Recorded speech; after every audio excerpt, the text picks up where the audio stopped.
Shalom, salam sejahtera bagi kita semua. Kembali lagi dalam renungan harian kita. Mari kita memuji Tuhan, kita katakan, bangkit, serukan nama Yesus. Bangkit, serukan nama Yesus. Maju, nyatakan kuasanya. Kita buat iblis gemetar, kalahkan tipu dayanya dengan kuasa namanya. Bangkit, serukan nama Yesus. Maju, nyatakan kuasanya. Kita buat iblis gemetar, kalahkan tipu dayanya dengan kuasa namanya. Nama Yesus, menara yang kuat. Nama Yesus, kota benteng yang teguh. Nama Yesus, kalahkan semua musuh. Nama Yesus, di atas segalanya. Nama Yesus, menara yang kuat. Nama Yesus, kota benteng yang teguh. Nama Yesus, kalahkan semua musuh. Nama Yesus, di atas segalanya. Amin. Mari Bapak Ibu kita membuka Alkitab kita dari kitab Daniel pasal 1 ayat yang pertama sampai dengan yang ke-7. Demikianlah firman Tuhan dengan perikop di istana Babel. Pada tahun yang ketiga pemerintahan Yoyakim, Raja Yehuda, datanglah Nebukadnezar, Raja Babel ke Yerusalem, lalu mengepung kota itu. Tuhan menyerahkan Yoyakim, Raja Yehuda, dan sebagian dari perkakas-perkakas di rumah Allah ke dalam tangannya. Semuanya itu dibawanya ke tanah Sinear, ke dalam rumah dewanya. Perkakas-perkakas itu dibawanya ke dalam perbendaharaan dewanya.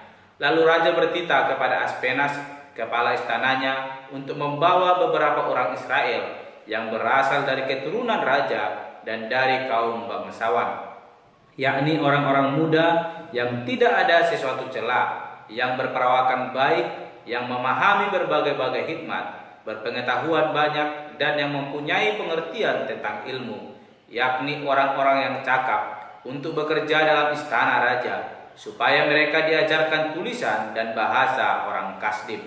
Dan raja menetapkan bagi mereka pelabur setiap hari dari santapan raja dan dari anggur yang biasa diminumnya. Mereka harus dididik selama 3 tahun, dan sesudah itu mereka harus bekerja pada raja. Di antara mereka itu ada juga beberapa orang Yehuda, yakni Daniel, Hananya, Misael, dan Azaria. Pemimpin pegawai istana itu memberi nama lain kepada mereka. Daniel dinamainya Belteshazzar, Hananya dinamainya Sadrak, Misael dinamainya Mesak, dan Azaria dinamainya Abednego.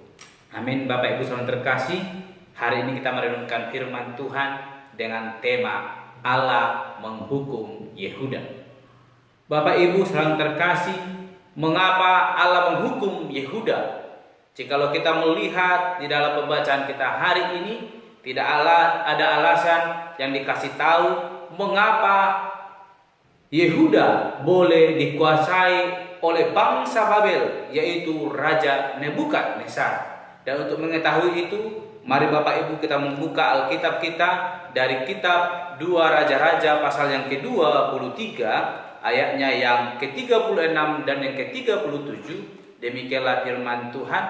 Yoyakim berumur 25 tahun pada waktu ia menjadi raja, dan 11 tahun lamanya ia memerintah di Yerusalem. Nama ibunya ialah Jebuda binti Pedaya dari rumah. Ia melakukan apa yang jahat di mata Tuhan, tepat seperti yang dilakukan oleh nenek moyangnya.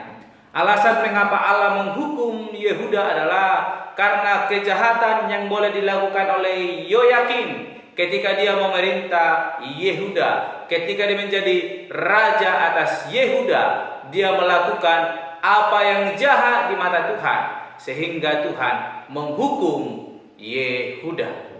Kita melihat Bapak Ibu di pasal ke-24 ayat pertama dikatakan, dalam zamannya majulah berperang Nebukadnezar raja Babel, lalu Yoyakim menjadi takluk kepadanya 3 tahun lamanya. Tetapi kemudian Yoyakim berbalik dan memberontak terhadap dia. Bapak Ibu saudara terkasih, atas kejahatan yang boleh dilakukan oleh Yoyakim raja Yehuda, yaitu ketika dia melakukan perbuatan jahat semasa dia memerintah Raja Yehuda, ketika dia memerintah suku Yehuda, dia melakukan apa yang tidak benar di hadapan Tuhan, membuat Allah murka kepada Yehuda. Yehuda adalah sebagian daripada orang Israel, orang-orang yang dikasihi oleh Tuhan, umat kepunyaan Allah. Namun Allah tetap menghukum orang-orang yang tidak berkenan kepadanya. Sebab kita adalah Allah yang setia, Allah yang penuh dengan kasih kepada orang-orang yang mau mengasihinya. Namun kita melihat Bapak Ibu, Yoyakim boleh dihukum Tuhan bukan karena tidak ada alasan daripada Tuhan Allah, bukan karena Allah tidak mengasihi bangsa Israel lagi atau suku Yehuda, namun atas perbuatan Raja Yoyakim beserta dengan para masyarakatnya yang tidak memperkenankan kehendak Allah terjadi dalam hidup mereka, sehingga Allah mengizinkan mereka boleh dihukum. Apa tujuan Allah boleh menghukum Yoyakim bahkan suku Yehuda, yaitu Raja Yehuda tersebut? Ada alasan yang boleh diberikan oleh Allah. Allah ingin membuat mereka semakin taat kepada Allah, di mana ketika Allah telah memberkati mereka, mereka tetap berpaling daripada Allah. Mereka tidak semakin taat kepada Allah, sehingga Allah memberikan mereka pelajaran, Allah memberikan mereka teguran, sehingga mereka boleh mengerti apa yang boleh dikehendaki Allah dalam kehidupan mereka. Jikalau kita melihat Bapak Ibu di dalam kitab 2 Raja-Raja pasal 24, bagaimana Raja Yoyakim di dalam kepemimpinannya, ketika dia boleh ditindas bahkan dikuasai oleh Raja Nebukadnezar, yaitu Raja bangsa Babel, dia boleh melakukan perlawanan. Ayat kedua dikatakan, ayat pertama tadi, tetapi kemudian Yoyakim berbalik dan memberontak terhadap dia. Namun ayat kedua kita akan melihat apakah Tuhan bekerja kepada orang yang jahat atau tidak. Yoyakim yang tidak berkenan di hadapan Tuhan, Tuhan tidak menolong setiap pemberontakan yang boleh dia lakukan, walaupun bangsanya, sukunya sedang mengalami penindasan daripada orang Babel. Yang kedua dikatakan, Tuhan menyuruh gerombolan-gerombolan Kasdim, gerombolan-gerombolan Aram, gerombolan-gerombolan Moab, dan gerombolan-gerombolan Bani Amon melawan Yoyakim.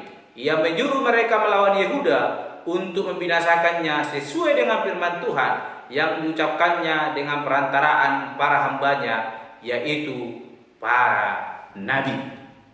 Apapun usaha yang boleh dilakukan Yoyakim untuk terbebas dari perbudakan atau dari kuasa yang boleh dimiliki oleh Nebukadnezar, karena mereka telah ada di bawah kepemimpinan Raja Nebukadnezar, semuanya sia-sia.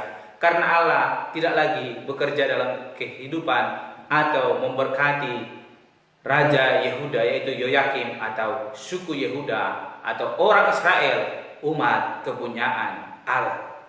Itu semua karena ketidaktaatan mereka, dan Tuhan izinkan supaya mereka boleh berbalik kepada Allah. Bapak Ibu saudara terkasih, walaupun kita berkata kita percaya kepada Allah, namun ketika kita tidak melakukan apa yang dikenankan Allah dalam hidup kita, kita melanggar akan setiap kehendak Allah dalam hidup kita, maka Allah akan tetap menghukum kehidupan kita. Namun Bapak Ibu, apapun keadaan yang kita alami, jangan pernah mengingkari janji Allah, jangan pernah lari daripada kehendaknya. Jangan biarkan penghukuman itu, murka Allah itu boleh nyata dalam hidup kita. Namun mari kita cari kerajaan Allah sehingga berkat-berkatnya semakin dicurahkan dalam kehidupan kita. Sebagaimana Daud yang boleh kita renungkan dalam renungan yang sebelum-sebelumnya. Ketika dia melakukan kejahatan di mata Tuhan, Tuhan menghukum dia, namun dia memiliki hikmat. Dia datang berdoa, memohon, bertobat kepada Tuhan sehingga dia diampuni dan dia diberkati oleh Tuhan. Namun berbeda dengan Yoyakim, dia mengandalkan kekuatannya untuk terbebas dari hukuman itu, sehingga Allah menambahkan hukuman lagi kepadanya. Bukan hanya bangsa Babel yang datang menghukum dia, namun ada orang-orang gerombolan-gerombolan lain yang datang menentang Yoyakim, sehingga dia terpukul kalah. Oleh karena itu, Bapak Ibu yang terkasih, jangan andalkan kekuatan kita dalam kehidupan kita. Tetap cari kehendak Allah dalam hidup kita, sehingga kita melakukan kehendak Allah dan Allah semakin memberkati kehidupan kita. Amin. Mari kita berdoa. Bapa Surgawi, kami bersyukur buat penyertaan-Mu dalam hidup kami. Hari ini kami telah merenungkan firman Tuhan, bagaimana Raja Yehuda dan suku Yehuda orang Israel boleh dihukum Allah atas ketidaktaatannya karena perbuatan jahat yang boleh dilakukan di hadapan Allah, sehingga Allah boleh mengizinkan mereka dihukum melalui bangsa Babel. Tuhan, ajar kami senantiasa boleh melakukan kehendak-Mu. Jangan biarkan murka-Mu boleh menyala dalam hidup kami, dan biarlah kasih karunia-Mu senantiasa menyinari kehidupan kami. Hanya dalam Tuhan kami berdoa. Haleluya. Amin. Shalom Bapak Ibu. Tuhan Yesus memberkati.